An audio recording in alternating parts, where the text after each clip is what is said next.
What is up, guys? How's everybody doing? How was your weekend?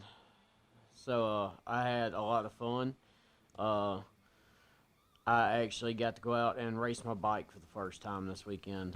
Man, I'm hooked. Not gonna lie, I have a built ZX9, and yeah, that was fun.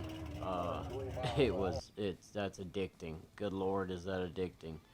Um, so gonna be doing that a lot more now. But anyway, today's episode was going to be on superchargers, but little conversation that I kind of come across online kind of changed that a little bit. I'm actually going to do it on nitrous. So let's get at it.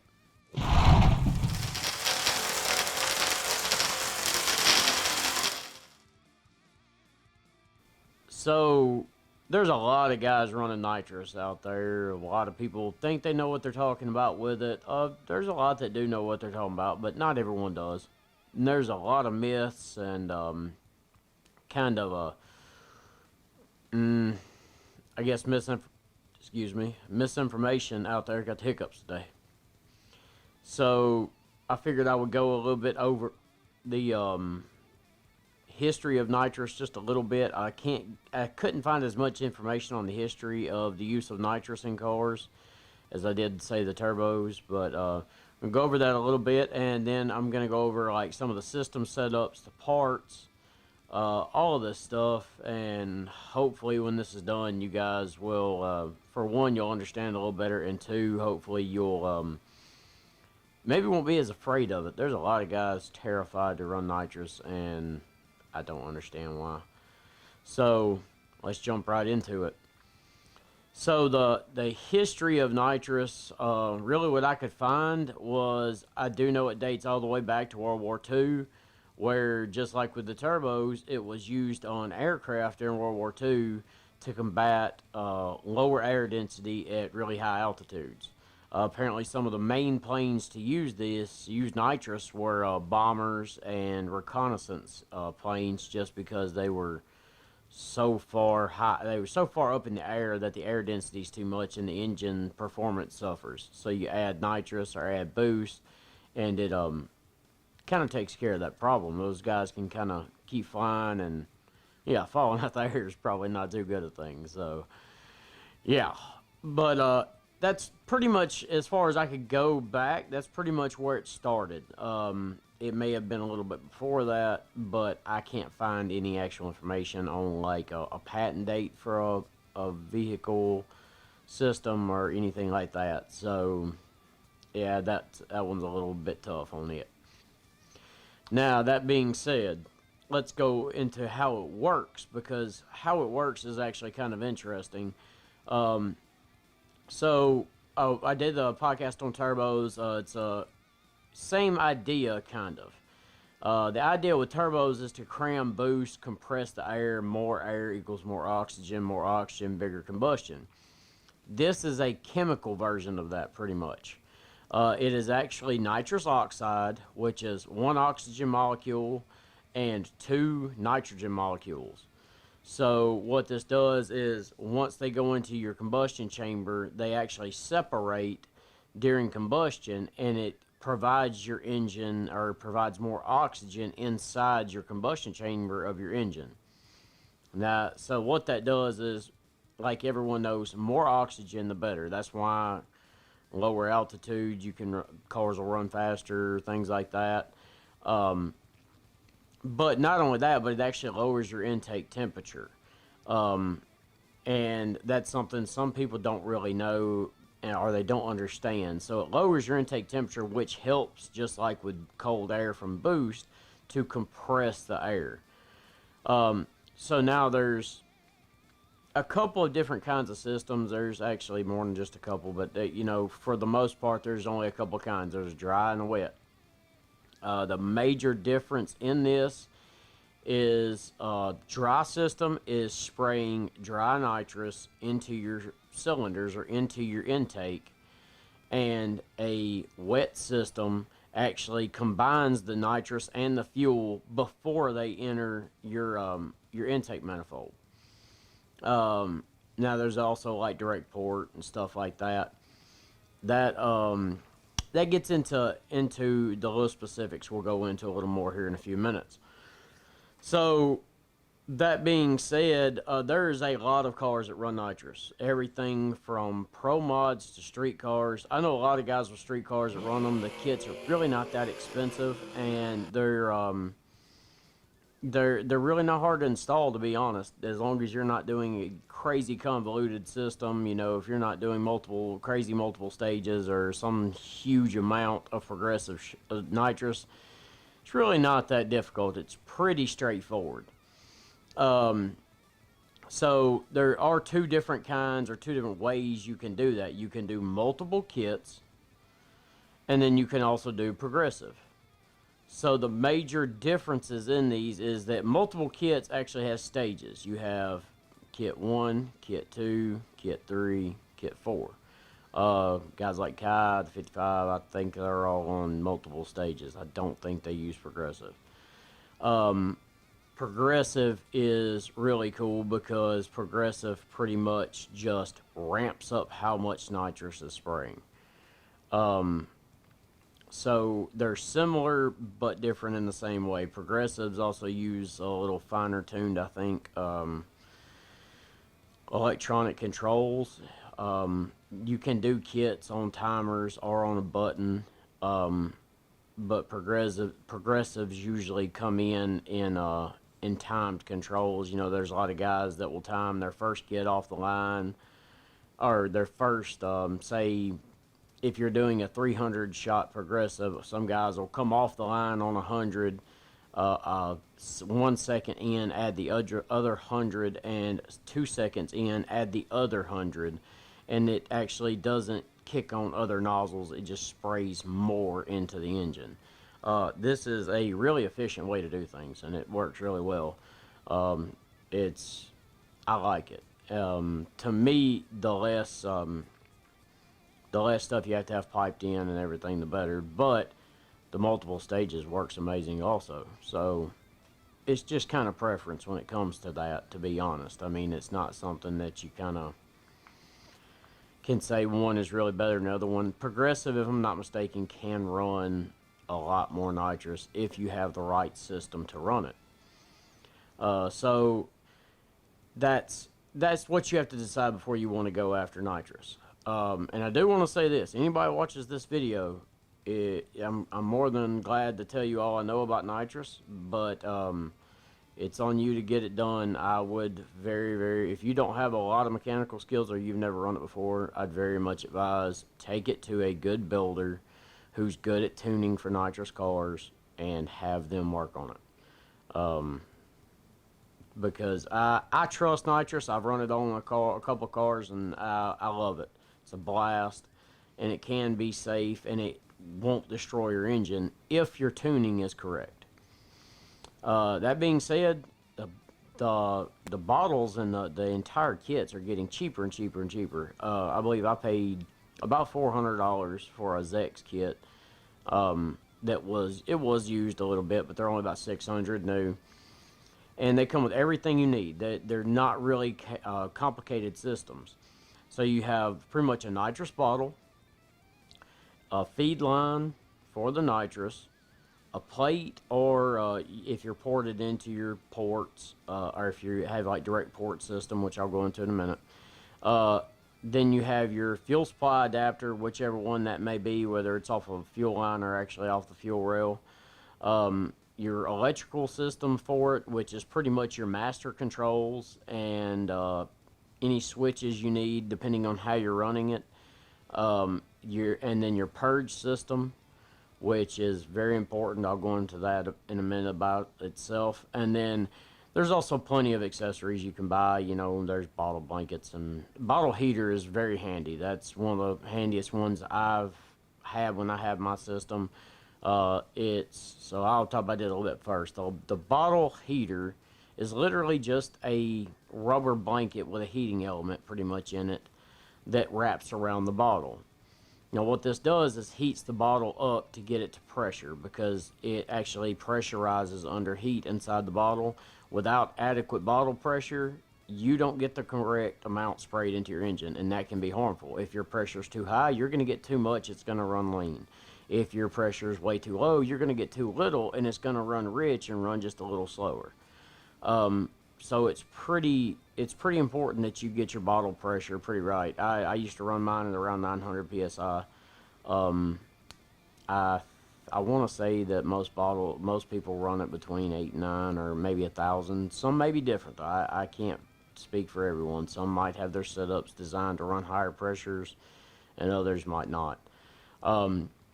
So pretty much after your bottle is warm and the bottle is opened, it runs through the feed line up to the solenoids, which that's part of your electrical system for it. Or like with the Zex kit, they come with the solenoids and everything inside a master controller, which is really, really nice. My big drawback of the Zex kit is, I believe they're only I had the blackout, so if I'm not mistaken, they're only available up to 175 shot at the crank, so that's about 150 shot wheel, which is okay for most cars, but if you ever want to go more, you have to change things out. And so if you want to go bigger, Zex blackout kit may not be the best to look at. Anyway, your nitrous actually goes to your solenoids. From the solenoids, it then goes to either your plate or your direct ports. So your electronics, like I said before, you have a master arm switch, so when you turn that on, your entire system is on. That means that the solenoids are on and ready, and that your system is active. It's ready to go. Now, from there, you have more than one ways you can activate it. You can activate it through a button. Everybody's seen Fast and Furious. I can't help but laugh about it because that's the first thing everyone thinks about. Which, by the way, to the directors of Fast and Furious, who built your car that a nitrous, or actually use of nitrous, I guess I should say, causes bolts to come out of a floor pan? You got more problems than busting the welds on an intake, buddy. You need to get it checked. So, but anyway, your system pretty much has two ways of activating that most people use. Well, I guess it'd be three ways. You have your controllers, which I mentioned before, are mainly for your progressives and things like that. You also can have stages, I believe, on timers, where they come on in stages. Or you can, and then you also have things like full throttle switches, which are very important because if your foot is not at full throttle, your fuel mixture is going to be off more than likely because you're not actually supplying the engine with enough fuel. And spraying nitrous at that lower RPM can be harmful to the engine. You also have things like window switches, which are extremely, extremely nice. Pretty much a window switch says that your nitrous will only supply your nitrous system with electricity from 1 RPM to the next. So if you set your nitrous system and set your window switch to, I'll say, some I believe have a lower and upper range, like say 3,000 to 5,000 RPMs. That's just giving an example, not meaning that's where it's supposed to be fired. Then during that RPM range is the only time that fires. Others are just safety switches, like it's a window switch, but is a safety device to say at above, say 7,000 RPM. If your car redlines at 7,000, that it actually shuts the nitrous down.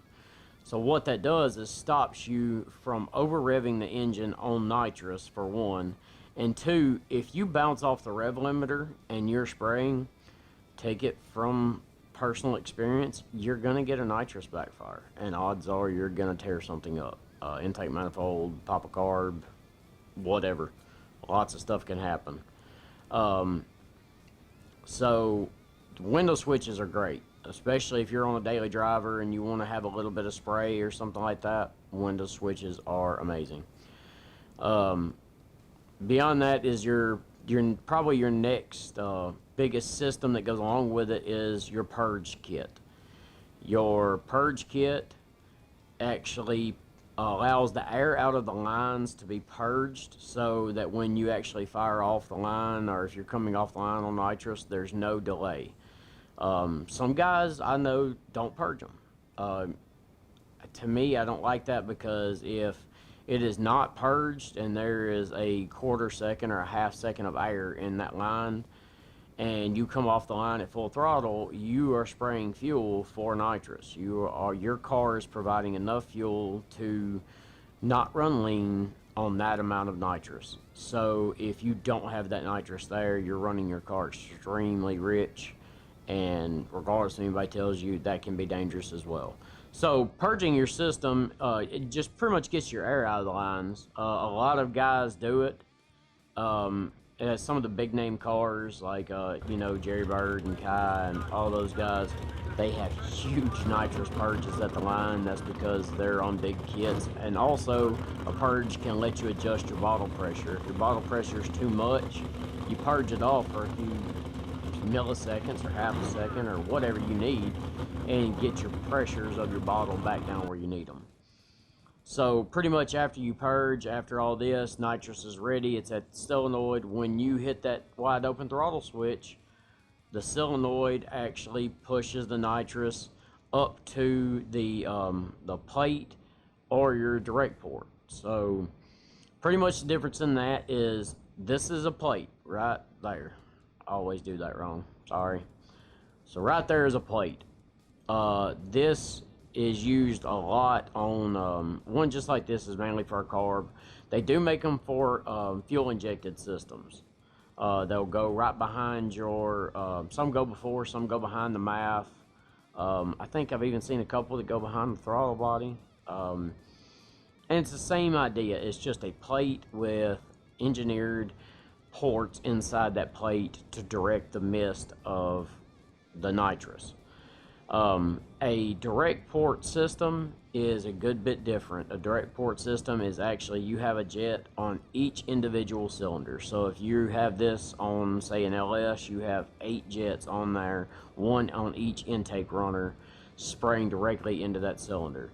Honestly, with direct port, you can spray much more nitrous than you can with the plate system. This literally only comes down to almost one thing, and that's the fact that intake manifolds, if you're spraying your nitrous from a plate system, intake manifolds cannot perfectly distribute each little atom of nitrous. This means that cylinder 6 might be getting 25 more horsepower nitrous, say, than cylinder 2. That can be a major problem. And not meaning that's a normal thing to be that far off, but when you get up into the range of some of these guys with direct ports running 400 and 500 horsepower in nitrous, it can be a very big deal. That can destroy an engine.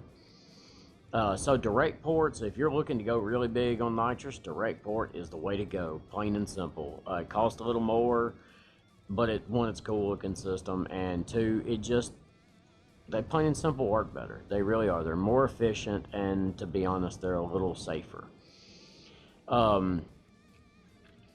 Both these, so usually your dry is only going to be through like a plate system. I don't think as many people use dry. I may be wrong. Some big types of racing might be in a direct port type setup or something, but I don't think they are. I may be wrong on that though, so don't quote me. To be honest with you, I've never run a dry system. I do know that the way dry systems work is they actually are spraying, dry nitrous from the bottle directly into your intake manifold. This distributes through the actual intake manifold, goes into your cylinders, and then the excess fuel you need to get the correct air-fuel ratio comes from your injectors. So you have to beef up your injectors, or you have to tune it correctly to get more spray, or for the injectors to spray longer. However it is. It does work. It's an efficient system. But I think a lot of guys now are on wet systems, just because wet systems seem to be a tad bit, I want to say they're a tad bit more consistent, because your mixture of nitrous and fuel are actually together the entire time going through your engine. So consistency is the key of distributing the nitrous throughout all the cylinders of your engine. Most everybody that makes nitrous system makes wet. They also make dry. A lot of them, you know, NOS and Zex and nitrous outlet places like that. They all make both. And for God's sakes, people, stop calling nitrous NOS. Please. It is not NOS. NOS, N-O-S, is the name of a company, not the name of the chemical. It is nitrous. NO2 is nitrous. So stop watching Fast and Furious and calling it NOS. That's one thing about that movie that drives me crazy. I like the movies, but good Lord, they caused a lot of mislabeling in car culture. So anyway, but back to my point on the multi-point systems like direct point, yeah, one of them days. Direct port system is they can spray huge amounts of nitrous. There's even cars running as much as 3,000 horsepower of nitrous on direct port systems. So they're just insane. They're cool. And again, they look cool if you just want to see all the solenoids and stuff sticking out of your intake manifold, and it just looks badass. So the big thing I hear though about nitrous is it's unreliable. It's going to tear up my engine. It's going to cause me problems. I don't want this. I don't want to burn an engine down. I saw a thing on the other day on Facebook that was probably the perfect saying. Nitrous doesn't kill engines, people kill engines. And that's the truth. If you have a good tuner or you are a good tuner, you shouldn't be burning stuff up with nitrous unless you are doing something major wrong. Now, that being said, if you're going to put 500 or 600 horsepower through an engine and you don't know that your engine, say, is fully forged and built for nitrous, that you're going to have problems. That's just the way of it. You can't go, hardly anything can go out and you buy a bone stock engine of almost any kind, even most big blocks, especially factory big blocks. Maybe some, you know, like dart race engines or aluminum blocks or something like that maybe, but most factory big blocks, I don't care if they're modern or old, are not going to hold 400, 500, 600 horsepower of nitrous without building the bottom end. It's just too much pressure. You know, the way it works physically adds too much pressure and heat. Nitrous adds a lot of heat, and it will burn up pistons and bust connecting rods and burn through cylinder walls. But if your engine is built correct and you're tuning it correct and everything, and all goes well, you know, no mechanical failures of other systems, you're going to be fine. Now that don't mean you won't eventually have to rebuild it on something that big, but if you're running again, back just because it's the easiest to think of as LS, if you've got a 4th gen Camaro or 4th gen Camaro or you know, 3rd gen, whatever, if you have an LS1 and you want to run 150 shot, it's not going to hurt that engine as long as you have it tuned correctly. One of the biggest problems is people not pulling the correct amount of timing, or they don't want to pull the correct amount of timing because they still drive it a lot and don't want to lose the power when they're not spraying. There's this cool thing called a Lingenfelder box. I used one on my Firebird. It is an amazing little ordeal to have. Pretty much it is wired in with your nitrous system, and I was only 150 shot. So you pull 2 degrees of timing for every 50 horsepower of nitrous, so there was 6 degrees of timing needed. Every time I turned my master arm switch on my nitrous, my Lingenfelder box came on, and it's actually wired into the engine harness to remove 6 degrees of timing. And it's as simple as that. Other than that, driving around every day, I'm at full power. So it did amazing. I loved it. That was one of the best, and they're not very expensive. I'll even put a link to some down in the bottom to Amazon, along with some of the nitrous kits and parts. If you guys need anything, feel free to check them out. So, you know, the reliability issue is something that people throw a fit about, but it seems to me that most people throw a fit about it because it's something that they personally haven't really dealt with. And then they get a lot of misinformation. You know, they're seeing guys tearing their engines up, and they're seeing guys, you know, burning pistons and everything else.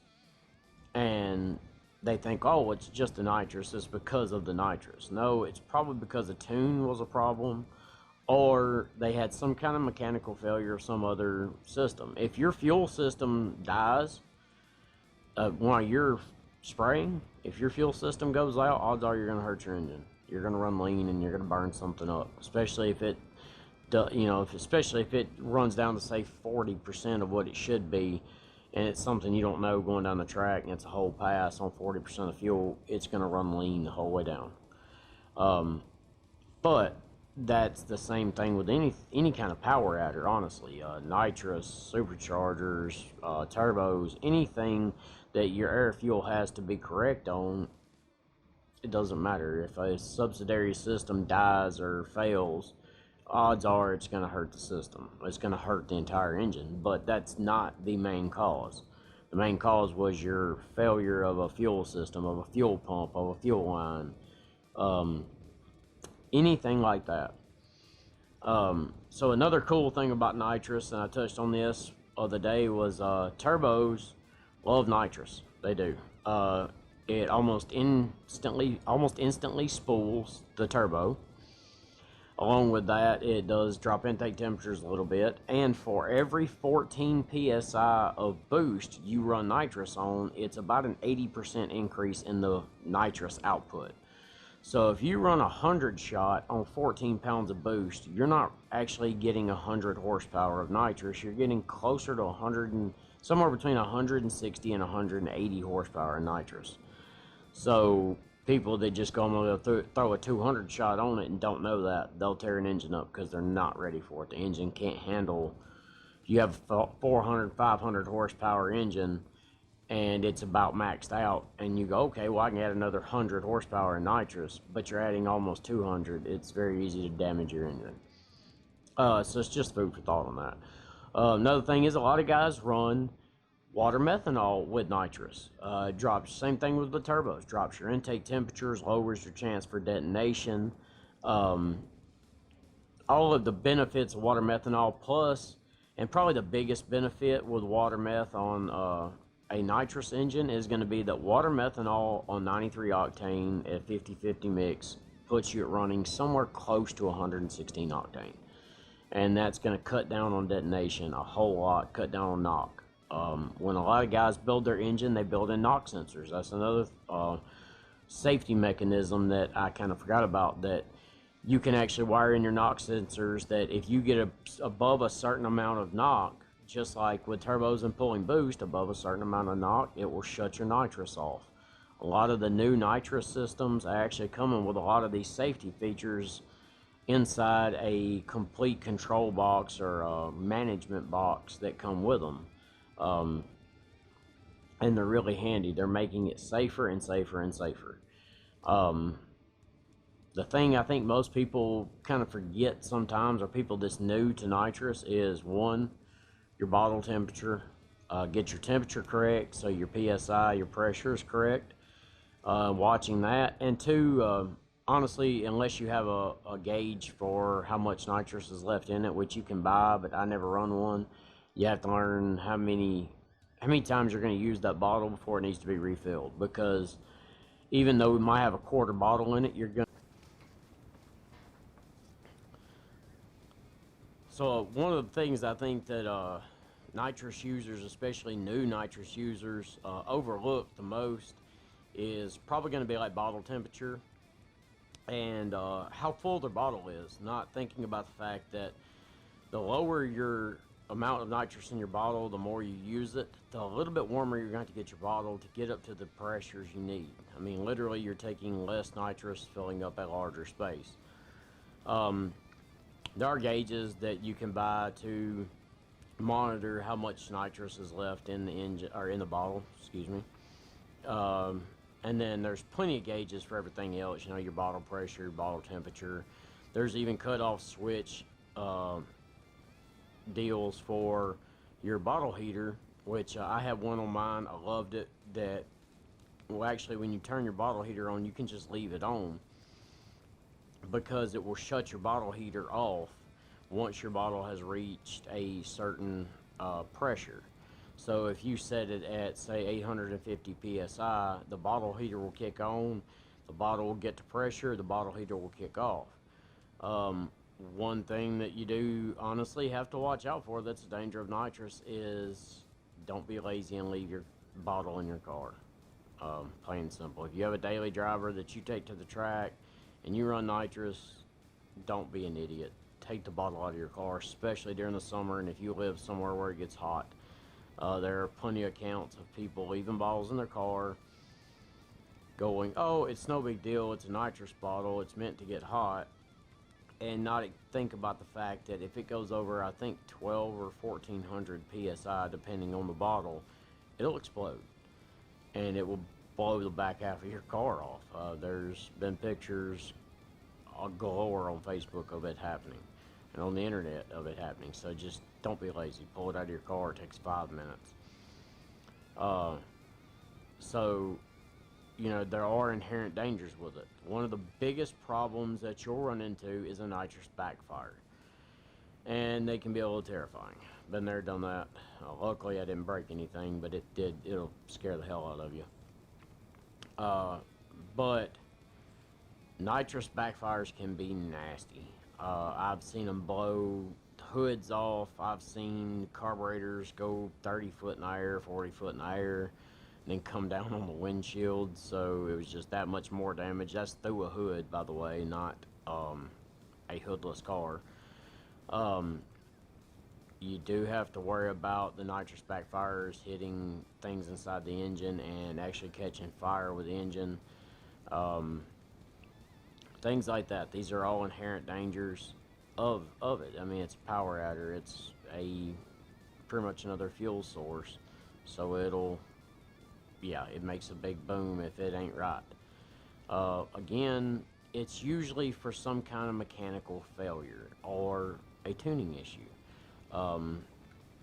The mechanical failure could be I've seen one where actually sitting at the track, Fox body rolled up to make a pass, did his burnout, turned on his nitrous, and solenoid, he purged it. When he did, the solenoid actually stuck because after he purged it through the engine, which is pretty much just revving it through and pulling the air out as you're purging small amounts through the solenoid, but the solenoid actually stuck open, so when he went to roll up at idle, it popped, and I watched it blow a carburetor through the hood of one of the prettiest Fox bodies I've ever seen.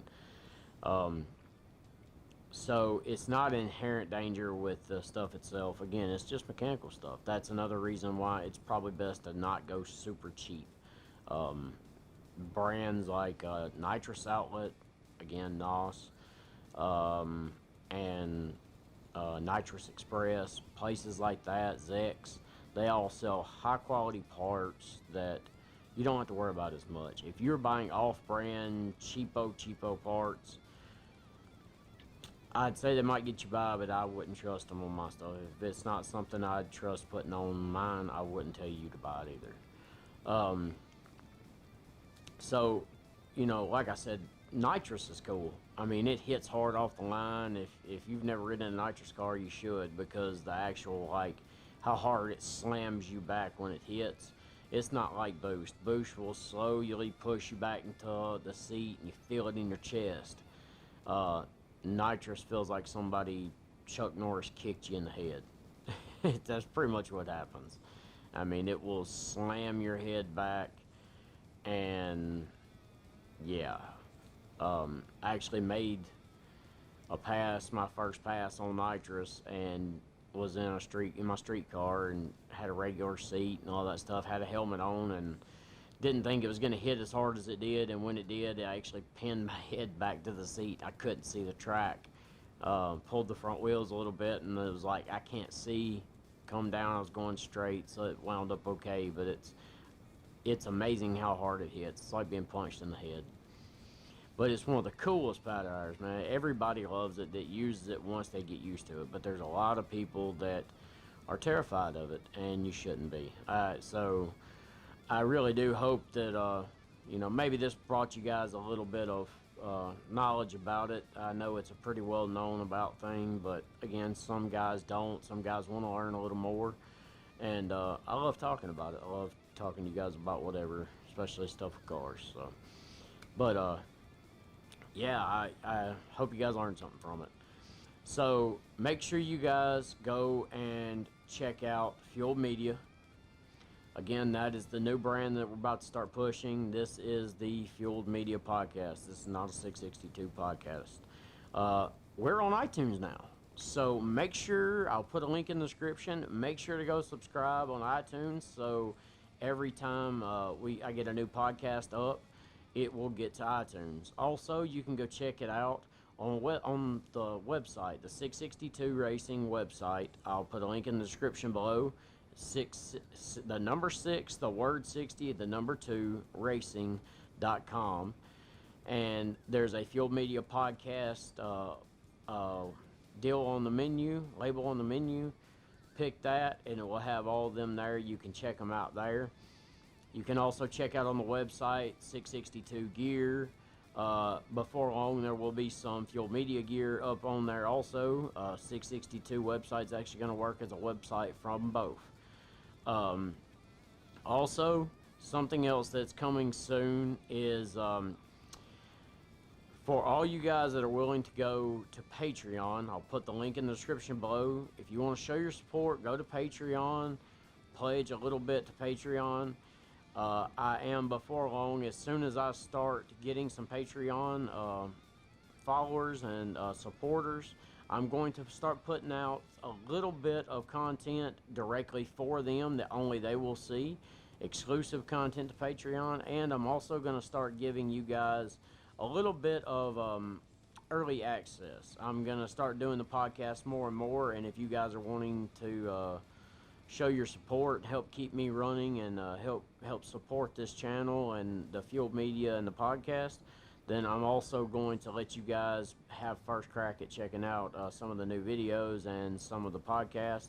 Along with, if you are a Patreon supporter, there will be a DVD, a downloadable DVD coming out soon. It's going to probably be about an hour and a half of just some badass no prep racing. And when that comes out for all my Patreon supporters, there will be a coupon available to get a discount on that to download it. So I really appreciate it, guys. Again, I hope you learned something. Hope you had some fun. This weekend, I am getting Mustang Mike Gage himself on the podcast. If all goes right and there's no crazy weather down our way, I'm going to be going up to his place, getting him on the podcast. So next week, I will have the guest of Mike Gage on here with me. He's on the Memphis Street Outlaws. If you guys don't know who he is, he's on the show with those guys, runs a Mustang. Really cool dude, hell of a driver, and an awesome guy to be around. So don't miss that one. Make sure to go subscribe and download everything on YouTube. Make sure to subscribe here and on Fueled Media, and check out us and Fueled Media on YouTube, or on Facebook. Sorry about that. And make sure you guys hit the subscribe button and that little bell, so you know when you get a new video up, and y'all can keep up with me. I really appreciate all the support, guys. Hope you had fun. Peace.